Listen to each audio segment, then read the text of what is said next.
Hello everyone, welcome back to our YouTube channel the Kalakar classes. आज के इस class के अंदर मैं सेट पेपर वन का आपको मैं पार्ट टू कराने वाला हूँ। सेट पेपर वन के अंदर मैं आपसे स्टूडेंट को मैंने एक से लेकर के आपके मैंने 7 क्वेश्चन तक मैंने 7 नंबर क्वेश्चन तक मैंने कंप्लीट करा देते। पार्ट टू के अंदर आपके 8 से लेकर के 14 या 15 क्वेश्चन है, उसको मैं पूरा कंप्लीट आज की इस क्लास में पूरा सेट पेपर कंप्लीट कराने वाला हूँ। आपसे स्टूडेंट जानते हैं कल ही आपसे स्टूडेंट का 17 तारीख को आपसे स्टूडेंट का एग्जाम होने वाला है हिंदी का, तो उसके लिए मैं एक बहुत ज्यादा मोस्ट इंपोर्टेंट क्वेश्चन पेपर लेकर के आया हूं। इस वाले क्वेश्चन पेपर के माध्यम से आप स्टूडेंट को यह पता चल जाएगी कि आपका कल का जो एग्जाम क्वेश्चन पेपर आपका कैसा आएगा। आपके जो क्वेश्चन पेपर का लेवल होता है वह आसान होगा, मुश्किल होगा, क्या होगा वह आपको पता चल जाएगा, सारे इंपोर्टेंट क्वेश्चन पता चल जाएंगे। ठीक है, तो आप तरह से ये जो क्वेश्चन पेपर आपको मैं करा रहा हूँ सैंपल पेपर है, कल का पेपर आपका कैसा आएगा। ठीक है, तो ये इस वाले वीडियो के माध्यम से आपको पता चल जाएगा, प्लस में सारे इंपोर्टेंट क्वेश्चन आपको पता चल जाएंगे, तो इसलिए आपको मैं ये वाला क्वेश्चन पेपर करा रहा हूँ। और आपको मैं बता देता हूँ इस वाले क्वेश्चन पेपर के हर एक क्वेश्चन का प्रैक्टिस ना खुद से लिख करके, खुद से क्वेश्चन आंसर को लिख करके 2 से 3 बार प्रैक्टिस कर लेना। ये क्वेश्चन पेपर आपके लिए बहुत ज्यादा मोस्ट इंपोर्टेंट है। ठीक है, इसके आगे भी एक और क्वेश्चन पेपर मैं आपसे स्टूडेंट के लेकर के आऊंगा जल्दी से ही। तो इसलिए आपको क्या करना पड़ेगा, हमारे यूट्यूब चैनल को सब्सक्राइब करके बेल आइकन बटन कोड पर सेट कर लेना, क्योंकि मैं इसके आगे भी एक और क्वेश्चन पेपर लेकर के आऊंगा। और क्लास 11th में भी आपके और भी सब्जेक्ट आपको मैं पढ़ाता हूँ। ठीक है, इसलिए कर देना और वीडियो को लाइक जरूर कर देना, प्लीज प्लीज प्लीज ज्यादा से ज्यादा वीडियो को लाइक जरूर करना। ठीक है, ये दो काम फटाफट से कर लो। चलो शुरू करते हैं अपने आज की इस क्लास को। तो क्वेश्चन नंबर 7 तक हमने कर लिया था। क्वेश्चन नंबर 11 8 से हमारे को करना स्टार्ट करना है। यहाँ से हमारे गढ़ खंड, हमारे जो खंड गा स्टार्ट होता है, और यहाँ से हमारे सारे बुक्स वाले क्वेश्चन स्टार्ट हो जाते हैं। बुक्स के आपके 2 बुक्स हैं, ठीक है, अंतराल। ठीक है, इससे हमारे आधारित है। तो चलो करते हैं। क्वेश्चन नंबर हमारे पास में निम्नलिखित पाठ्यस काव्यांश को पढ़कर प्रश्नों के सर्वाधिक उपयुक्त विकल्पों का हमारे को चयन करना है। 5 नंबर का क्वेश्चन है। देखो ये आपके बुक का क्या है, कविता है। ये आपके बुक का क्या है, कविता है। ठीक है, तो ये हमारे को कविता दे रखा है। तो इसमें से मुझे करना है क्या है, बात सुनो। इस वाली कविता को पढ़ करके, ये कविता हमारे को पढ़ करके और हमारे क्वेश्चनों का आंसर देना है। इसके कविता का कुछ पार्ट ही दे रखा है, पहले तो उसको पहचाना पड़ेगा क्या कविता है, कौन सा कविता नहीं है। फिर हमारे को ये ऐसे दे। ठीक है, यहाँ पर देखो मगध, मगध अब कहने को मगध है। ठीक है, तो अब देखो ये कविता है और इसमें क्वेश्चन हमारे से पूछे गए होंगे सारे। ये क्वेश्चन यहाँ तक है। तो चलो करते हैं क्वेश्चंस को। पहले तो मैं ये जो कविता आएगा, जब हम देखो कविता को थोड़ा सा ना कर पाना ना, कविता को समझने के लिए ना इसमें हिंदी हिंदी पर कमांड, हिंदी भाषा पर कमांड बहुत तगड़ा होना चाहिए। ठीक है, अगर नहीं है तो नहीं हो पाएगा। तो देखो लोग क्या है, ठीक है, लोग क्या है, लोग तो यहाँ भी कहते हैं मगध अब, मगध अब कहने को मगध है, कहने को नहीं। ठीक है, रहने को नहीं, कोई कोटता की सॉरी, कोई टोटता तक नहीं। ठीक है, टोकता सॉरी, क्या बोल रहा हूँ यार, मैं भी सही से बोल, सॉरी सॉरी सॉरी, टोकता तक नहीं, इस डर से कि मगध में टोकने का रिवाज ना बन जाए। ठीक है, एक बार शुरू होने पर कहीं नहीं रुकता संक्षेप। ठीक है, एक बार शुरू हो जाने पे कहीं नहीं रुकता संक्षेप। वैसे तो मगध मगध निवासियों कितना भी कतराओ, तुम बच नहीं सकते संक्षेप से। भी सॉरी हस्तक्षेप से, हस्तक्षेप सॉरी हस्तक्षेप है यहाँ, हस्तक्षेप। ठीक है, तो यहाँ पे ये पूरा कविता कहा जा रहा है कि भाई अब मगध जो आएगा, कहने कोई मगध रह गया आएगा, उससे कोई भाई टोकता भी नहीं है, कोई इसको पूछता भी नहीं है। ठीक है, और एक और चीज बात की जा रही है, यहाँ पे मगध में टोकने का रिवाज बन जाएगा। अगर कोई किसी को मगध टोकने लग जाएगा, कोई मगध के लोगों को टोका टाकी आपस में बातचीत होने लगे तो बातचीत होने लग जाएगा, बढ़ जाएगा। ये बिल्कुल कई मतलब बातें इसमें डबल मीनिंग की तरह से बातें चल रही हैं। ठीक है, तो इसमें कविता आएगा। चलो पहले इसको हम इसके सारांश के है क्या क्या नहीं है इसको हम समझते हैं। ठीक है, फिर आपको मैं समझाता हूँ उसके आगे के बारे में। ठीक है, सबसे पहले कविता के बारे में समझा देता हूँ क्या चीज है, फिर क्वेश्चन आंसर फिर करते हैं। ठीक है, हिंदी वाक्य देखो, वाक्य देखो। यह कविता अंश हमारा श्रीमती, यह कविता अंश हमारा श्रीकांत वर्मा की, श्रीकांत वर्मा की कविता मगध से लिया गया है। तो श्रीकांत वर्मा जी के जो मगध कविता है वहां से हमारे को लिया गया है।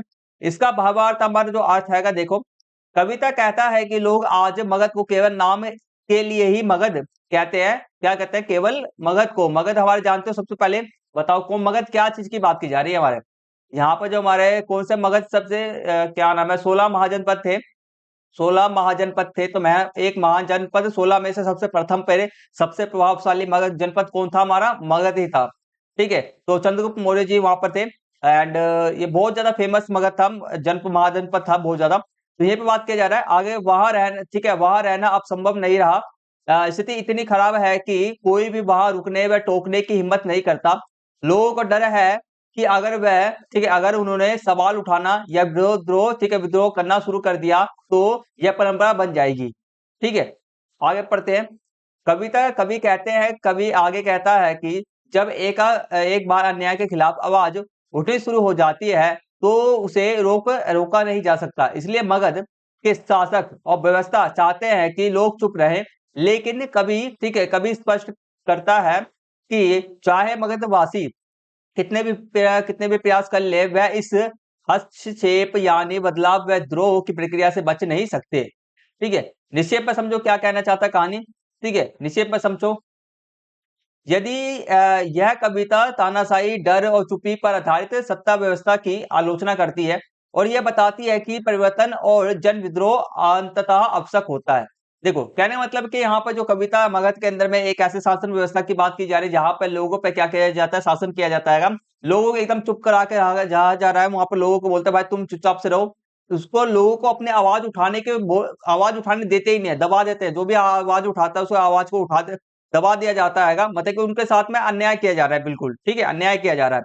ठीक है, तो अब उस अन्याय से लोगों को उभरना है, आगे निकलना है, ठीक है, स्वतंत्र होना है, तो क्या करना पड़ेगा आपको भाई? विद्रोह तो करना पड़ेगा, आवाज तो उठाना पड़ेगा। ठीक है, बस वहां के जो शासक हैं भाई, तानाशाही है, वो आवाज उठाने नहीं दे रहे। तो कविता जो है ना, जो हमारे या श्रीकांत वर्मा जी आएंगे अपने कविता के माध्यम से मगध के बारे में, मगध की व्यवस्था के बारे में बता रहे क्या है क्या चीज नहीं है। ठीक है, बस इसी रिलेटेड में क्वेश्चन हमारे से पूछे गए हैं। तो हर एक क्वेश्चन के आंसर देख, जैसे कि पहला क्या है, पंक्ति मगध अब कहने को ही मगध है, रहने को नहीं। में मगध किसका प्रतीक है बताओ? मगध किसका प्रतीक है बताओ? भारत के एक प्राचीन राज्य का। ठीक है, ये भी हो सकता है कि एक ऐसे स्थान जहां बोलने की पूरी आजादी है, बोलने की पूरी आजादी है ही नहीं। एक ऐसा स्थान जहां रहना बहुत कठिन हो गया, ये हो सकता है। राज्य हो सकता है, आगे देखें, किसी भी नाम शेष खोखली होती है, किसी भी नाम शेष खोखली होती जा रही सत्ता व्यवस्था का है। किसी भी नाम शेष मतलब किसी भी नाम का खोखली होती जा रही सत्ता व्यवस्था का आएगा, खोखली होती जा रही सत्ता व्यवस्था। ठीक है, ये भी हो सकता है। तो मैं इसका आंसर आपको दिखाता हूँ, जस्ट 1 सेकंड प्लीज।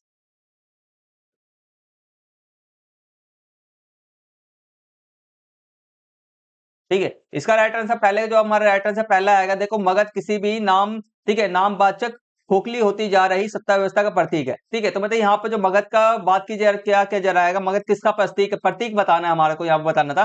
तो नमक जो नाम से सिर्फ और सिर्फ नाम के रह गया है भाई, खोखली होती जा रही सत्ता व्यवस्था। भाई वहां पर भी जो शासन व्यवस्था है ना, देखो बिल्कुल ही जो खोखली होती जा रही, ठीक है, खोखली होती जा रही मतलब कि सत्ता व्यवस्था, वहां पर सत्ता का जो था, शासन की जो व्यवस्था आएगा भाई, शासन पहले तो लोग तो बिल्कुल पीड़ित, एक तरह से पीड़ित हो रहे हैं भाई।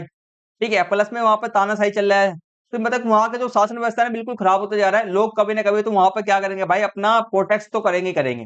ठीक है, तो यही चीज यहाँ पे खोखली होती जा रही सत्ता व्यवस्था, मतलब कि खराब होती जा रही सत्ता व्यवस्था। ठीक है, सत्ता, ये चीज तो इसका प्रतीक है।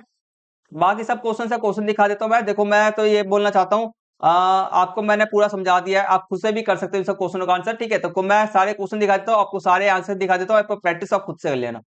ठीक है, आगे बढ़ते हैं। ये रहे क्वेश्चन है, इसके आंसर मैं आपको दिखा देता हूँ।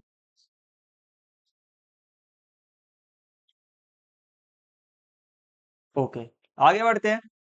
क्वेश्चन नंबर 9 स्टार्ट हो जाता है। यहाँ से हमारे क्वेश्चन आंसर है, ये क्वेश्चन आंसर का है, काव्य खंड पर आधारित निम्नलिखित 3 प्रश्नों में से किन्हीं 2 प्रश्नों को उत्तर देना हमारे 40 शब्दों के अंदर में। हमारा क्या क्वेश्चन है, कवि, ठीक है, और बड़ा कर देता हूँ। ठीक है, कवि ने अपने पद में बलम शब्द का उपयोग किसके लिए और क्यों किया है? ठीक है, बलम शब्द का उपयोग किसके लिए और क्यों किया है, हमारे को बताना है। चलो करते हैं, रुक जाओ, अभी दिखाता हूँ आंसर। ठीक, ये रहा,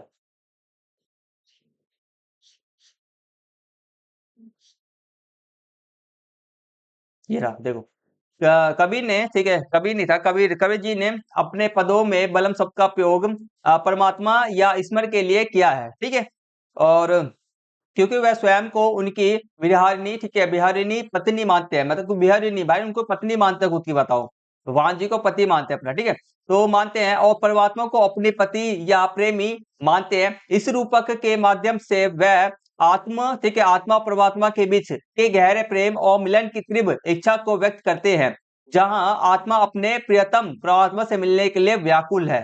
ठीक है, तो इसके बीच में जो कबीर कबीर जी आएंगे, जो कबीर जी भगवान जी के प्रति जो उनका प्रेम है, भावना है, तो वह अपने आप को क्या मानने लग गया है, वह अपने आप को पत्नी मानने लग जाएँगे, भगवान जी को पति मानने लग जाए और उनसे मिलने के लिए मतलब कि जो हमारा आत्मा हैगा, कबीर जी का आत्मा परमात्मा से भगवान से मिलने के लिए व्याकुल हो रहा है, तो इसकी व्याख्या की गई है इसके अंदर में, ठीक है? इसलिए इन्होंने बलम शब्द का उपयोग किया है, बलम शब्द किसके लिए? भगवान जी के लिए उपयोग किया है, ठीक है? आगे बढ़ते हैं, नेक्स्ट क्वेश्चन हमारा इसी का हैगा का है, बादल को घिरते देखा है, कविता में नागार्जुन ने, ठीक है, नागार्जुन जी ने बादल के कोमल और कठोर रूपों कठोर दोनों रूपों का वर्णन किया है, उदाहरण सहित हमारे को देना है, ठीक है? बादल को घिरते देखा है, ठीक है? तो ये नागार्जुन जी की कहानी है, ठीक है? कविता है, तो इसमें आपको बादल का जो रूप है कोमल भी दिखाया है, कठोर भी दिखाया है, तो दोनों के वाक्यों हमारे को उदाहरण देके बताना है, ठीक है? चलो करते हैं। ये रहा। तो इसमें हम पहले कोमल रूप की बात करते हैं, तो कवि ने, ठीक है, कवि ने मानसरोवर की शांति, ठीक है, शांत झीलों के ऊपर बादलों को मंडराते देखा है। जब बादल के शीतल हिमकण बर्फ, ठीक है, बर्फ की बूंदे सुनहरे कमलों पर गिरते हैं तो वह जिससे अत्यंत कोमल और मनोहर होता है। तो कोमल रूप क्या हो गया? जब हमारे जो बर्फ के हिमकण होते हैं, हमारे कोमल सुनहरे कमलों के पत्तों पर वह गिरते हैं, तो वह अत्यंत कोमल मनोहर होता है, ठीक है? मतलब कि कोमल कोमल रूप मतलब कि एक ऐसा रूप जो दिखने में अच्छा हो, ठीक है? अब बात करते हैं कठोर रूप, ठीक है? वह दूसरी ओर बादल गरजते हैं, ठीक है? बिजली चमकती है और मूसलाधार, ठीक है, मूसलाधार वर्षा होती है और इससे भय, उथल-पुथल और शक्ति का भाव उत्पन्न होता है। यह रूप बादल की प्रचंडता और परिवर्तन लाने वाली शक्ति को दर्शाता है। तो यहाँ पे कठोर मतलब कि भाई हमारे को जो हैगा बादल का, उन्होंने बोला कि भाई एक अच्छा रूप भी दिखाओ और एक बुरा रूप भी दिखाओ, तो ये दोनों के हमारे को उदाहरण देके बताना था, ठीक है? आगे बढ़ते हैं, नेक्स्ट क्वेश्चन हमारे सामने में गा पत्नी की आंखें नहीं हाथ है, पत्नी की आंखें नहीं हाथ है, जो मुझे थामे हुए हैं पति, ठीक है? पंक्ति के आधार पर स्पष्ट कीजिए कि कवि ने पत्नी की आंखों को हाथों का प्रतीक क्यों दिया है? ठीक है, इसके बारे में बताना है। अब बात सुनो, जो पता क्या है, जैसे कि ना हम हिंदी पढ़ते हैं, ठीक है, हिंदी पढ़ते हैं, तो इसमें कई-कई का कहानियाँ होती, कविताएँ होती हैं, पढ़ते के पढ़ते ना बहुत मज़ा आता है पढ़ने में भी, ठीक है? तो मैं भी पता देखो, मैं तो अभी ज़्यादा कविता-वविता पढ़ता नहीं हूँ, बट जब भी पढ़ता हूँ तो मज़ा आ जाता है पढ़ने में, ठीक है? तो आपको इंटरेस्ट हिंदी लैंग्वेज के अंदर में इंटरेस्ट है कि नहीं है, तो कमेंट्स कर सकते हो, फटाफट से बताना ज़रूर, ठीक है? चलो करते हैं, तो इसके ग का आंसर करते हैं। तो ग का है, कवि का तात्पर्य है कि पत्नी की आँखें के, ठीक है, पत्नी की आँखें के बल देखने का माध्यम नहीं है, ठीक है? सिर्फ क्या लिखा, पत्नी की आंखें केवल, ये केवल है, केवल देखने का माध्यम नहीं है, सिर्फ और सिर्फ देखने का माध्यम नहीं है, बल्कि वह एक सहारे की तरह है। आंखें क्या होती है? एक सहारे की तरह है, ठीक है, जो कवि को निराशा में से बचाती है और जीवन के संघर्षों विशेषकर गरीबी से लड़ने के लिए उत्साहित करती है। ये सॉरी, ये आंखें ठीक है, हर हाल में कवि के साथ होती है और उससे आगे बढ़ने की हिम्मत देती है। ठीक वैसे ही जैसे हाथ किसी को थाम कर सहारा देती है। ठीक है, तो मतलब कि उन्होंने अपने जो पत्नी की आंखों को भाई एक सहारा के रूप में देखा है भाई। उनकी जो आंखें आएंगी उनको सहारा देती है, उनको बताती है कि भाई उनको मतलब कि अपने पत्नी की आंखों में देखने पर उनको मिलता है कि भाई उनको ना सहारा मिलता है कि हाँ भाई वो चाहती है, मतलब कि अंदर आंखों से भाई देख रहे हो कितनी बड़ी बातें कह रहे हैं। ठीक है, तो ये इसका एक तरह से ना पत्नी जी की जो आंखें हैं, पत्नी की आंखें भाई एकदम बल के जैसा है, हाथ जैसा है, सहारा दे रही है कि भाई तुम करो, मैं तुम्हारे साथ हूँ, गरीबी हो कुछ भी हो, मैं तुम्हारे साथ हूँ। ठीक है, तो उससे कवि जी को मोटिवेशन मिलती है, वह अपना काम को और करते जाते हैं। ठीक है, तो ये चीज है। आगे बढ़ते हैं, नेक्स्ट क्वेश्चन हमारे सामने में आएगा 10th क्वेश्चन, वही कविता भाई। इस बार देखो इस काव्यांशों में से, ठीक है, काव्यांशों में से किसी एक प्रसंग की हमारे को सप्रसंग व्याख्या लगभग 100 शब्द में करना है, किसी भी एक की। ठीक है, काव्यांश, दो काव्यांश दे रखा है, दो कविता है, दोनों में से किसी की भी हमारे को जो भी आपको याद हो कविता। ठीक है, इसलिए मैं कहता हूँ भाई अभी देखो, जैसे कि आपको बुक्स की स्टोरी से याद ना हो, ठीक है, कहानियां याद नहीं हो, कहानियां याद कर लो। ठीक है, सॉरी, अगर कहानी आपको याद होगा जैसे आता तो लिख पाओगे, कविता का कम से कम जो इंपॉर्टेंट कविता है उसको याद कर लो, तो इससे आपको बहुत ज्यादा फायदा मिलेगा। तो सप्रसंग वाक्य मतलब कि इसके वाक्य, इसके बारे में, इस कविता के बारे में जो भी चीज आप जानते हो उसके बारे में पूरा पूरा लिख दो। ठीक है, तो मैं इसके जो जो भी वाक्य है मैं आपको दिखाता हूँ, जस्ट 1 सेकंड प्लीज। अभी दिखाता हूँ मैं इसको वाक्य जो भी है अभी का, और सप्रसंग वाक्य आपको कैसे करना है कैसे नहीं करना है, हर एक चीज दिखाता हूँ मैं, जस्ट 1 सेकंड। ये देखो, ये आपका का है, और का जाग तुझे दूर जाना कविता के प्रसंग। ठीक है, तो इसमें देखो ये कविता का नाम क्या है, जाग तुझे दूर जाना है, ये कविता का नाम है, ये हेडिंग ये है आपका। ठीक है, तो इसके बारे में वाक्य कैसे करना है, कैसे नहीं दोगे तो मैं आपको दिखा देता हूँ। यहाँ से आप ऐसे लिखना है, सब प्रसंग ऐसे लिखना, यहाँ से लिखना स्टार्ट करोगे, यहाँ से प्रसंग लिखोगे, फिर वाक्य करोगे, फिर भाव स्पष्ट करोगे, तो इस तरह से आपके 100 शब्द आपके पूरे हो जाएंगे। ठीक है, तो इस तरह से आपको लिखना स्टार्ट करना है। आपको मैं थोड़ा सा बता भी देता हूँ, थोड़ा समझा देता हूँ, फिर जाके अगला आप खुद से करना है। जैसे कि वाक्य कैसे, जैसे कि इसके बारे में आपको थोड़ा सा पहले बता देता हूँ क्या है, क्या चीज नहीं है इसके अंदर में। ठीक है, बाकी आपको लिखना यहाँ से स्टार्ट करना है। ठीक है, और आपने कॉपी के अंदर में आंसर की में भी जरूरी नहीं है कि भाई प्रसंग लिखो, वाक्य लिखो और भाव लिखो, ऐसा नहीं है। जितना आपको आता है 100 लगभग लगभग उस कविता के बारे में 100 शब्दों के आसपास में आपको बताना ही बताना है। ठीक है, तो आपको कहानी इसलिए याद होगी तभी आप बता पाओगे। यह प्रसंग महादेवी वर्मा द्वारा रचित जाग तुझे दूर जाना कविता से लिया गया है। इस कविता में कवयित्री ने मानव को संसारिक मोह, ठीक है, मोह माया, ठीक है, महा माया मोह, ठीक है, माया मोह और सुख सुविधाओं के बंधनों से मुक्त होकर अपने लक्ष्य की ओर निरंतर बढ़ते रहने के लिए जागृत किया गया। भाई हमारे को कुल मिला के ऐसे बोले जा रहे हैं, संसारी जो मोह माया है, सुख सुविधा है, इसको उसको त्यागो अपने लक्ष्य की ओर। उसी जैसे कि इस समय पे आपके पास में क्या है, एग्जाम टाइमिंग चल रहा है भाई, इस समय पे खेलना कूदना, ठीक है, टीवी देखना, दोस्त से मिलना, भाई थोड़ा सा दूर कर दो, थोड़ा दूरी कर दो, बढ़िया है। क्योंकि एक बार आ जाता है एग्जाम, यहाँ पे सिर्फ और सिर्फ हमारे पास क्या है, कॉन्सेंट्रेट करने की जरूरत है कि भाई लक्ष्य पे ध्यान देने की जरूरत है, सिर्फ और सिर्फ लक्ष्य पे ध्यान देंगे हम, हाँ ये ऐसे ऐसे करना है। ठीक है, तो लक्ष्य पे ध्यान दो बस, सिर्फ और सिर्फ आगे बढ़ते हैं। तो उसके बाद में आपको प्रश्न की व्याख्या इस प्रकार से करनी है। ठीक है, आपको यहाँ से ऐसे करना है। सेकंड का आंसर मैं आपको दिखा देता हूँ, और एक इस तरह से भी आप एक और सेकंड, इसका भी आंसर मैंने ऐसे ही रखा है। जो भी आपको ऊपर नीचे है ना, दो मैंने उसको ऑप्शन दे रखे हैं आपको, ऊपर वाला आसान है तो ऊपर वाला आसान कर लेना, नीचे वाला करना तो नीचे वाला पढ़ लेना। बस मैं इतना कहना चाहता हूँ, बात सुनो, मैं एक चीज कहना चाहता हूँ, हर एक क्वेश्चन आपको मैं दिखा दूंगा। ठीक है, अब मैं आपको ना हर एक क्वेश्चन दिखा दे चल रहा हूँ, सबका आंसर मैं आपको दिखा दूंगा। आपको पढ़ना खुद ही है। ठीक है, आपको पढ़ना खुद ही है। ठीक है, हर एक का वाक्य मैंने, हर एक का आंसर मैंने दे दिया, कर दिया है। ठीक है, तो एकदम आसान आसान आप खुद से देखो, हिंदी में लैंग्वेज ये समझता हूँ कि भाई अब बच्चे पढ़ लेंगे खुद से ही। जो जो मैं आपको मैं चीज बता देता हूँ, जितनी भी चीजें इस क्वेश्चन के अंदर में, क्वेश्चन पेपर के अंदर जितने भी क्वेश्चन आपके सारे सारे वेरी वेरी मोस्ट इंपोर्टेंट है, जिनके आने की संभावना आपके एग्जाम के अंदर बहुत ज्यादा है। ठीक है, तो इसलिए आपको मैं बोल रहा हूँ कि भाई हर एक क्वेश्चन की तैयारी बढ़िया तरीके से पढ़ लेना। जितने भी क्वेश्चन हैं, चाहे वह ग्रामर का हो, चाहे वो बुक्स का हो, सारे सारे प्रैक्टिस कर लेना। यही सब क्वेश्चन आपके एग्जाम के अंदर में, कल के एग्जाम के अंदर देखने को मिलेगा। इसके आगे भी एक और क्वेश्चन पेपर कराने वाला हूँ, उसके भी प्रैक्टिस कर लेना। बस दोनों क्वेश्चन को चले जाना, अच्छे खासे नंबर आपके आ जाएंगे, अच्छे खासे नंबर आपके आ जाएंगे। ठीक है, चलो, तो ये रहा, का तो मैंने करा दिया, खा का ये देखो, खा का जो आंसर है ये रहा। सप्रसंग वाक्य कैसे करोगे, तो मैंने यहाँ पे दिखा देता हूँ मैं आपको, बस, तो ये था इसका। आगे बढ़ते हैं, आगे बढ़ते हैं। 10वां क्वेश्चन हो गया, 11वां क्वेश्चन है। 11वें क्वेश्चन में ये तो हमारा का गद्यांश हो गया, पार्ट हमारे क्या बुक्स का पार्ट हो गया ये। तो इसमें से हमारे को ये कूपन दिखा दिया, इसको पढ़ना पड़ेगा, बुक्स का है ये, पढ़ना पड़ेगा, फिर इसमें से आपको आंसर मिल जाएगा, कई सारे आंसर भी मिल जाएगा इसमें। तो चलो, ये क्वेश्चन दिखा दिया है, बाकी इसका आंसर मैं दिखा देता हूँ आपको। आंसर की मैं आपको दिखा देता हूँ,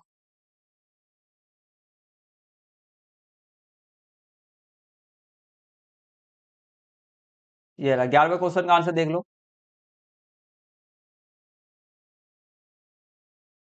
ठीक है, 11वें क्वेश्चन का आंसर हो गया, आगे बढ़ते हैं। 12वां क्वेश्चन, ठीक है, 12वें क्वेश्चन का आंसर मैं दिखाने जा रहा हूँ आपको। 12वां क्वेश्चन एक बार देख लो बढ़िया से। ठीक है, ये 12वां क्वेश्चन है, इसकी प्रैक्टिस कर लेना। 12वें क्वेश्चन का आंसर ये रहा, स्क्रीन बड़ा कर देता हूँ मैं, ये रहा 12वें क्वेश्चन का आंसर ये रहा। ठीक है, ये चीज है, तो इसको हर एक क्वेश्चन की प्रैक्टिस कर लेना खुद से ही। हर एक क्वेश्चन आसान आसान हिंदी मीडियम आप खुद से कर सकते हो यार। का और खा ये हो गया, और हर एक के इसका इसका भी वैसे प्रसंग वैसे ही वाक्य करना जैसे बताया था।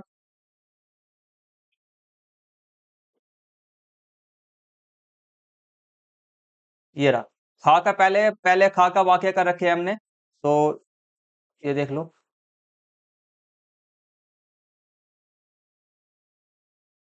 बस एक पढ़ लोगे ना, समझ दिमाग में स्टोरी याद होनी चाहिए बस। स्टोरी याद रहेगी तो लिख दोगे, स्टोरी याद नहीं होगी, कुछ भी याद नहीं होगा, पढ़ोगे नहीं तो कैसे होगा। और एग्जाम जाने से पहले एक बार रिविजन मान लेना, हो गया काम। ठीक है, आगे बढ़ते हैं। 14 क्वेश्चन, लास्ट क्वेश्चन है ये हमारा, 4 14 ही क्वेश्चन आपके आते हैं, 14 बस। तो इसके आंसर क्वेश्चन आंसर मैं दिखा देता हूँ। ये रहा। का आंसर ये रहा। का आंसर ये है। का आंसर ये है। और इसके बारे में और आगे मैं थोड़ा सा आपको का खा का मैंने दो दो हर एक के ना, सॉरी, एक क्वेश्चन के आंसर मैं दो दो आंसर दे रखा है, जो भी आपको आसान लगता है उसको पढ़ करके लिख सकते हो आप, ठीक है। बस थोड़ी याद कर लेना हर एक का, ये बड़ा कर देता हूँ स्क्रीन को मैं थोड़ा।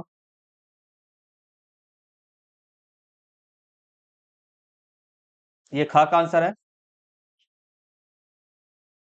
और ये आपका गा का आंसर है। ये गा का आंसर है, ठीक है। तो ये हमारा क्वेश्चन पेपर था। ये क्वेश्चन पेपर आपके एग्जाम के लिए, कल के एग्जाम के लिए बहुत ज्यादा मोस्ट इम्पोर्टेंट है। इससे क्वेश्चन आपके एग्जाम के अंदर बहुत ज्यादा आएंगे, ठीक है। मैं तो आपको ये बोलूंगा हर एक क्वेश्चन की प्रैक्टिस कर लेना, हर एक क्वेश्चन का आंसर याद कर लेना। बस यही क्वेश्चन आपका, ये वाला क्वेश्चन पेपर आएगा। इसके आगे भी एक क्वेश्चन पेपर का वीडियो मैं जल्दी से लेकर के आऊंगा आपके सामने में, जल्दी से ही, ठीक है। तो फटाफट से तैयारी कर लो। आपके एग्जाम में लगभग लगभग यही सारे क्वेश्चन सेम सेम लगभग ये सारे क्वेश्चन आपको आएंगे आएंगे, ठीक है। एक और क्वेश्चन पेपर कराऊंगा उसमें से भी आएगा, तो मतलब कि दो क्वेश्चन पेपर का आपको मिला करके ना, मिला करके कम से कम मैं आपको बोलूं 70 से 80% ना क्वेश्चन पेपर दोनों में से ही आ जाएंगे। 70 से 80 ना दोनों में से आ जाएंगे। बस मैं इतना बोलना चाहता हूँ, दोनों के अंदर में जो भी कविता, ठीक है, कविता हो गया, कहानी हो गया, जो भी आपके हैं उसको बढ़िया तरीके से पढ़ लेना, समझ लेना, स्टोरी याद होनी चाहिए और ग्रामर की प्रैक्टिस कर लेना। बस वही आपके एग्जाम के अंदर में आएगा, ठीक है। तो ये मैंने आपको बता दिया। आपको ये वीडियो पसंद आया, इन्फॉर्मेटिव लगा, इस वाली वीडियो को ज्यादा से ज्यादा लाइक करना, ठीक है। ज्यादा से ज्यादा लाइक करना, एक वीडियो पे कमेंट जरूर करना, इस वाली वीडियो पे कमेंट जरूर करना और अपने दोस्तों में शेयर भी जरूर कर देना। और चैनल को सब्सक्राइब करके बेल आइकन का बटन कौन पे सेट कर लेना, क्योंकि जो नेक्स्ट वीडियो भी नेक्स्ट दूसरा क्वेश्चन पेपर जल्दी मैं आपके लिए लेकर आऊंगा, ठीक है। तो आज की क्लास को यहीं पे फिनिश करते हैं, मिलते हैं जल्दी से नेक्स्ट वीडियो के अंदर में। तब तक के लिए टेक केयर, टेक बाय, जय हिंद, जय Bharat and thank you for watching.